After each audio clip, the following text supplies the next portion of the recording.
તો ખંચાણી આવું હરી ગાય તો પાણી પીવાડ્યું ના આવીને અત્યારે પાણી પીવા હે તેમાં ઓ સુતલ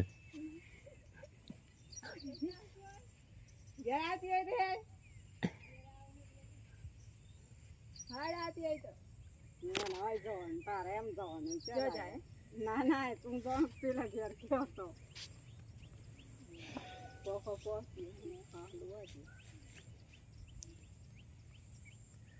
બપોરે જવાનું હા પૈસા પૈસા ચાલતો